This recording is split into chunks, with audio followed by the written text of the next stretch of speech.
IXIA, a leader in performance analysis solutions, presents the IxNetwork video tutorial series. IxNetwork is IXIA's flagship software application for testing the network infrastructure, including all devices like routers, switches, network access controllers, broadband access, carrier Ethernet, and data center Ethernet. It's used by professionals around the world, including development and system test engineers, network design and support engineers, and even marketing and sales to demonstrate product capabilities and performance. This video tutorial is brought to you by the IxNetwork product management team. In this IxNetwork video tutorial, we're covering a very common test case, Layer 3 QoS, specifically using IPv4 diff serve. We've broken this video down into 4 chapters. First, in Chapter 1, we'll look at the test topology to have a clear understanding of the test setup and objectives. Next, in Chapter 2, I will walk you through the basics to get started, connecting to an IXIA chassis and reserving ports, and building IPv4 protocol interfaces. In Chapter 3, I'll show you how to use the Advanced Traffic Wizard. This powerful feature, introduced in IxNetwork 540, speeds configuration and provides ease of use configuring complicated test cases. We'll cover traffic mapping, enabling flow groups, and enabling tracking. In the last chapter, we'll start traffic and look at the results, with drill down to the group level. We'll then increase traffic rate on the fly, creating oversubscription on the egress port, and check the results to see how the DUT is performing. Let's take a look at this Layer 3 QoS test case. The objective is to validate service differentiation based on the configured service policies. We expect the traffic with the highest diff serve value to have the best performance. For this setup, we're using 4 IXIA ports connected to the device under test, which is an IP router configured with IP diff serve enabled. We're going to begin with reserving the IXIA ports and building the required IPv4 protocol interfaces. Then we'll use the Advanced Traffic Wizard to configure the traffic mapping, which is a 3-to-1 scenario. We'll then use the flow groups to intelligently build groups based on the QoS value. This provides us with the ability to control the traffic parameters like rate and frame size per group.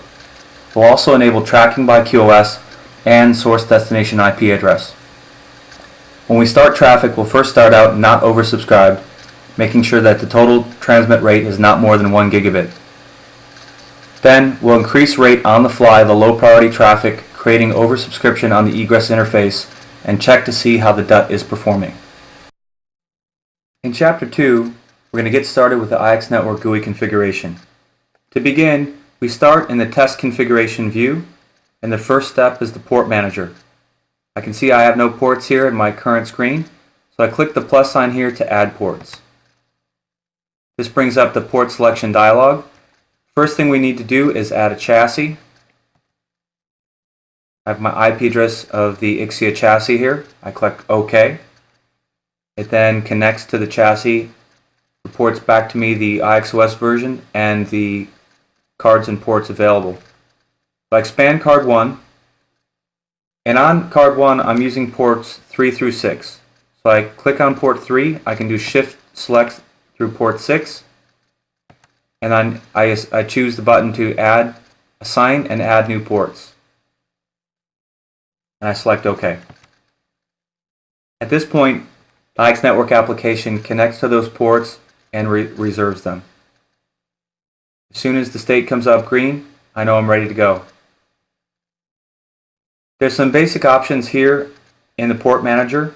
One thing we can do is look at the Ethernet tab, and I can see that I'm auto-negotiated and my media mode is copper. And I know I'm configured currently at gigabit Ethernet. I can disable auto-negotiate and hard-code it if I needed to. The next step is to build the required protocol interfaces. So in the next step here, we go under Protocols, we click on Routing Switching Interface. Under this view, you normally run a protocol wizard and configure routing protocols like OSPF or BGP. In this example, I'm not going to use any routing protocols, but I do still need an IP interface on each port. So I'm going to use the protocol interface dialog to build those. So I can see here under the protocol interface folder, I have my 4 ports. I click on that, and then I'm going to enable my 4 ports to be IP interfaces. So I just select all of the ports, and I click on the plus IPv4. This turns on the IP stack on the cards, and then I handle my IP addressing. So the first port is going to be 192.85.1.2. Now instead of having to type in all the rest of the addresses, I can do a grid operation here. I can select these items, right click, and say increment by, and in this case I'm incrementing by the first octet. So now I have my IP addresses configured correctly, and then next I want to do my gateway. My gateway IP is 192.81.1.1. Once again, I can do the grid operation, select them all, right click, and say increment by, and choose the first octet, and select OK. Now the next and last step is to enable these interfaces. So I can right click in this column, actually I'll select the whole column, right click, and select enable selection. So at this point, as soon as you enable the interfaces, we automatically ARP. When ARP fails, you'll see this red exclamation point. So I know at this point ARP failed for these ports. But looking at my configuration, I know that I have a misconfigured IP address. So I'm going to go ahead and correct the addressing here.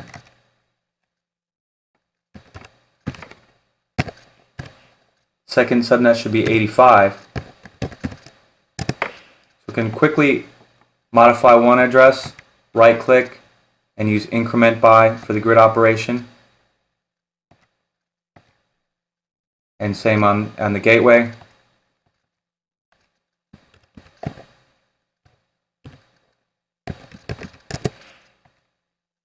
I can do a shift select, right click, increment by. Okay, at this point I see my port link went green with no red exclamation point, so I know I have resolved the ARP. Now that I've built the protocol interfaces, I can move on to the traffic configuration because I now have endpoints to build the traffic between. So to move on to traffic, I click on the traffic and the test configuration dialog. In Chapter 3, we're going to configure our traffic using the Advanced Traffic Wizard. This option gives us the most flexibility and exposes the ability to enable flow groups, which is required for this QoS test. To launch the Advanced Wizard, there's two ways you can do this. One is you can click on the Advanced Wizard button from the toolbar. The other is from the traffic dialog down here, you can select Add Traffic with Advanced Wizard. Either one of these options launches the wizard. Next, I see the first page of the wizard, which is endpoints. Here, the endpoints I'm going to use are, the encapsulation is IPv4. I'm going to just build one-to-one mapping, and I'm not using IP routing, and so I don't need to worry about the route mapping. In this case, the traffic is going to be unidirectional, but we do have an easy one-click button for bidirectional traffic. And since I'm not doing any VPN configs or VLANs where I have traffic coming back to the transmitting port, I don't need to allow self-destined traffic. So in this configuration, I can see here my port numbers, and I want to build traffic from ports 3, 4, and 5, all transmitting to the receive port, which is 6. After I select these ports, I just click the down arrow and add them to my endpoint sets. You can continue to add multiple traffic items in pairs to this endpoint set if you wish, but for our particular use case, we just have 3 endpoints transmitting to one endpoint, and I don't need to add any more pairs. Selecting Next takes us on to the packet and QoS. This exposes the full PDU builder, so we can do things like add IP, add TCP on top IP, or add UDP on top IP, or modify any bit or byte of the frame. The main goal of this page for us in this test is to add the IP diff serve. So to do that, make sure you have the endpoint set expanded here, and under the priority column, click on that and click on the down arrow. The down arrow exposes the configuration screen, and we're going to use diff serve, and we're going to use class selector config, And by default, we have one of precedence 1. I'm going to add precedence type 2, enter, and I'm going to add precedence type 3. And then select OK. So what we've just done there is, if I expand out the protocol template completely, I can see here that I have in my first packet, I have the class selector enabled, precedence 1. As I move on to the second packet, I can see, oops, moved all the way on to 3. In my second packet, I can see I have precedence 2. In my third packet, I have precedence 3. So if I were to just continue with this config, I would have one flow that has multiple QoS types. But for my particular use case, that's not what I want to do. So I select the next button. And this brings me to the flow group setup. The flow group setup allows me to intelligently organize my flows by the selected criteria. So if you see this list box here, we intelligently populate it with the type of traffic you've built so far. So in this case, I want to actually build my flow groups based on the class selector. What this does is allows the IxNetwork application to look at the traffic configured and build unique flow groups for the particular type I've selected, which in this case is the IPDiffServ class selector. So we'll see how powerful this feature is when we move on to starting traffic. Next, in the frame setup view, I'm going to leave it at the default, which is 64-byte packets. This is the most stressful scenario on the DUT since it's the smallest packet size. Next, in rate setup, so to configure the rate, we have 3 ports transmitting, and we have different options here. In terms of the flow groups, I can apply the port rate to all the flow groups. So at this point, it would be 10% divided by all 3. Or I can split it evenly among the flow groups. So I did mention we don't want to oversubscribe the traffic. So we'll just transmit each port at 10%, evenly dividing the rate among the flow groups. So I'll have 1/3 of that value on each one of the flows. So I click Next and move on to the flow tracking. Flow tracking is an important element to configure here because it determines how we're actually tracking the packets on the receive side. So in this case, I definitely want to track per the class selector. This gives me the ability to actually look at these on the inbound side and measure per group. I also want to enable tracking on the IPv4 source and destination address. This allows me granularity to actually drill down into not just the class, but the source IP to determine if the DUT is giving any preferential treatment to any particular IP addresses. So this type of tracking is very useful for things like access list testing or rate limiting. I click on Next, and I have my preview screen. So I click on Preview. And what this shows me is that the wizard for me on each port built 3 flow groups, which is what I wanted it to do because I wanted a unique flow group per QoS value. As I click on each one of them, on this first one I can see the IP precedence is 1. Click on the second, I can see the precedence is 2 and 3. And I can go through those and validate those to make sure they're all correct. And I click Next. The validation is optional. The validation will happen upon apply, but if you want to make sure that you have no errors in your config, you can validate it, and it will apply those to hardware to make sure that the configuration, the packet content, the flow grouping, and the tracking are all valid without errors. So by clicking Finish, we then view the IxNetwork application and the result of the traffic wizard. So as you can see here, the view we're on is this particular traffic item. So we've built one traffic item, and under that traffic item we have many flow groups. This top box gives us a visual representation of what we've built. As we scroll over the particular transmit ports, we can see that it's a many-to-one scenario. If I highlight on the receive port, I can see I have 3 transmitters all going to 1 receiver.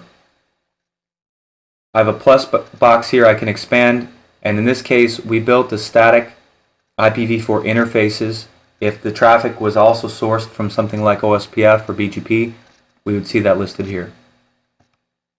On the right hand side, we get a summary of what has been built, so we can validate and see that we have 64-byte packets. We're using IPv4 on top of Ethernet with the IPDiffServ enabled. We have 10% line rate, and I can see my tracking options. So at this point, we're done with the configuration of the traffic, but we want to actually look at it in a more interesting way. One thing I like to do is click on the All Traffic Items view.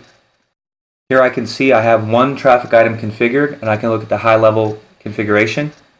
Next, I can look at the All Flow Groups view. And in this case, all our flow groups are defined under traffic item 1. I can see that here by the traffic item. But when looking at this view, it's not extremely helpful to me. I can see my transmit port and I can see my encapsulation, but I want to organize this traffic a little bit better. So we can click on the grouping icon here and group it by transmit port. So in this view, I can see each of my ports and each of the flow groups defined under those ports to transmit. And I'm just going to expand this column here so I can see that I have 3 different class values, and I have values 8, 16, and 24 for the per hop behavior.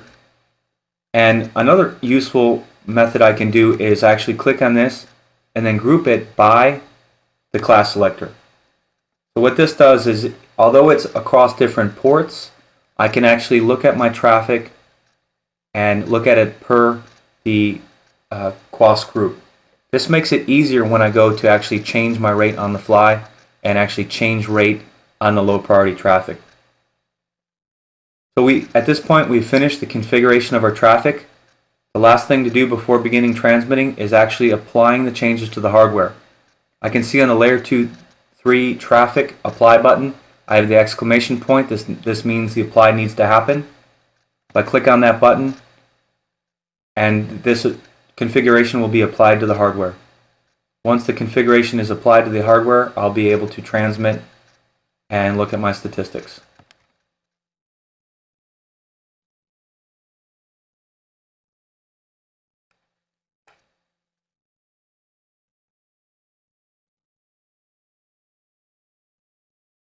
Upon apply, it does go through the process of building your statistics views as well.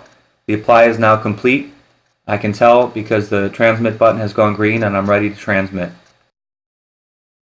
In the final chapter, we're going to start traffic and look at the results. Then we'll change rate on the fly and examine the results when the egress port is oversubscribed. So let's go ahead and click on the green button to start the traffic transmit. As I look at my traffic grid here, I can see the icons have changed. I'm now transmitting on all my flow groups. Let's switch over to the statistics view.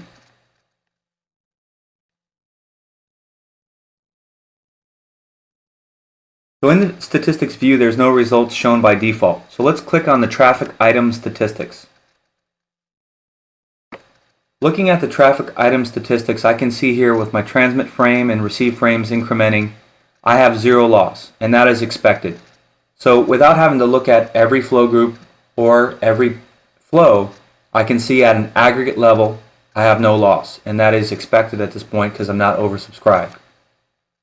But what we've enabled here with the flow grouping is we have the new option introduced in IxNetwork 540 to drill down. So we right click anywhere on the traffic item and we can drill down to any of the items we've selected. In this case, we want to drill down the DiffServ class selector behavior. So I'm just going to re-window a little bit so this all fits.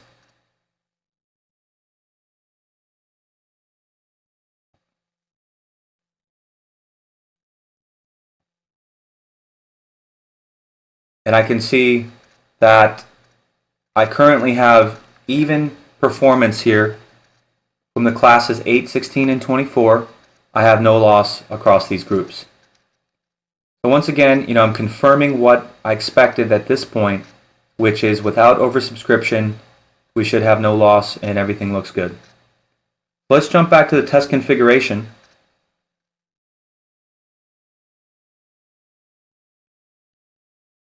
And we're currently transmitting each flow group at 3.33%, which for a total of 30% transmitting towards the DUT.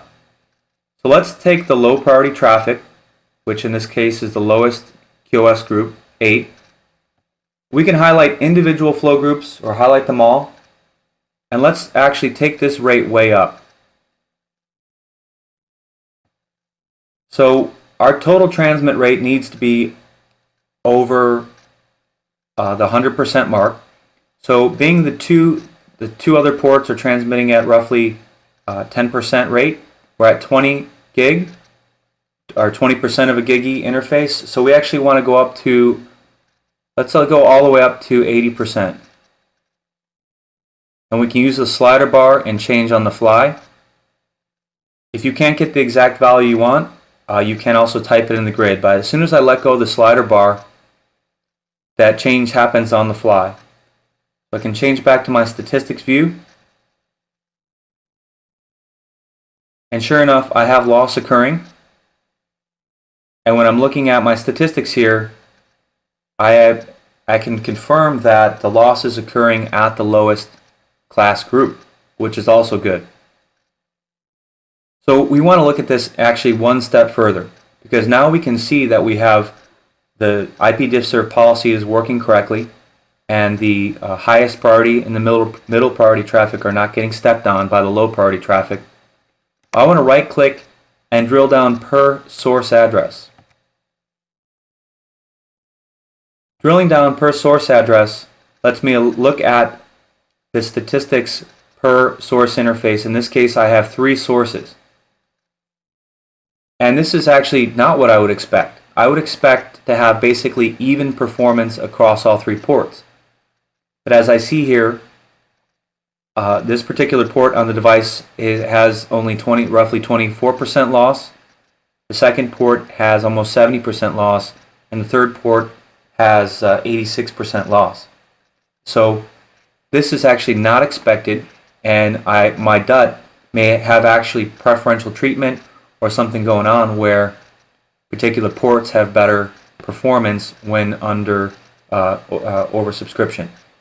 I also may want to check that the queue depths are configured the same on each of those ports. But at this point, for egress queuing, I would expect all those to be treated the same. So once again, at the high level view, everything looked good when I was not oversubscribed. As soon as I oversubscribed the traffic, I saw that my lowest priority traffic was being dropped first, which is good. But as I drill down to the source IP view, I did not have even treatment across ports. This concludes the Layer 3 QoS demo. Thank you for watching. For more information on IxNetwork, check out www.ixiacom.com. Thank you for your time and interest from the IxNetwork Product Management Team.